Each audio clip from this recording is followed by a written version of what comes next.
fourth quarter for the Spurs after you really had held them down. How much of that do you sort of understand games go like that, and how much do you really get on your players for various mistakes and breakdowns?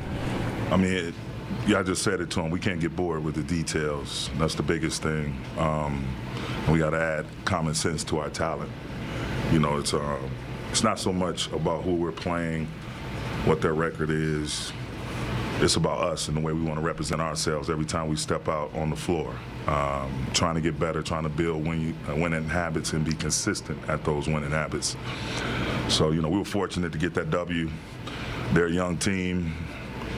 You know, their record may say they're struggling, but they have a bunch of young guys out there just trying to establish themselves as pros and play and do the right thing, play the right way, trying to do everything that Pop asked them to do. So it doesn't matter if they're up 20, down 20, they're not going to stop coming at you. And the biggest thing is, again, us, the way we want to represent ourselves on the basketball court.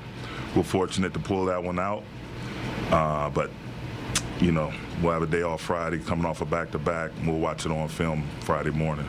It looked like there was some question about AD, being able to go on the back-to-back. He turns his ankle right away, and then, still ends up with 37. But what did you see from him tonight?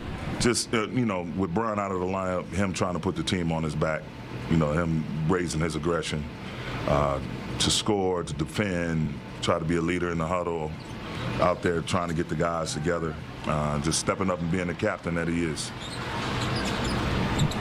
How do you know what button to push after a game like this one? Because on one hand, you just had a really successful week last week.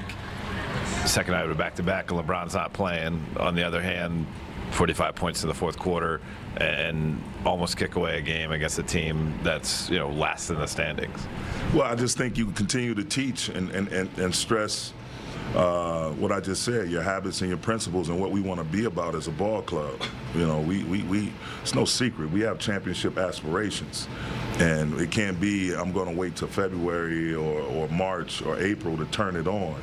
You have to start building those habits right now, immediately.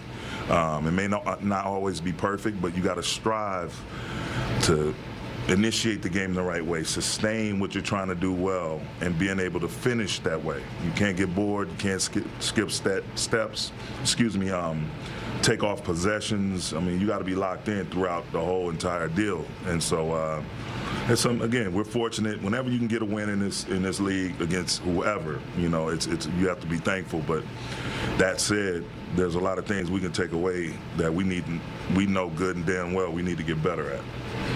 Darvin in the fourth. Cam played, I think, only a couple minutes.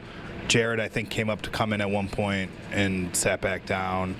What did you see from the group that you had out there to kind of stay with that group and keep a couple of your better perimeter defenders on the sideline? Just them being aggressive, being engaged, really slowing down, trying to get what we needed to get out of the offensive side of the ball.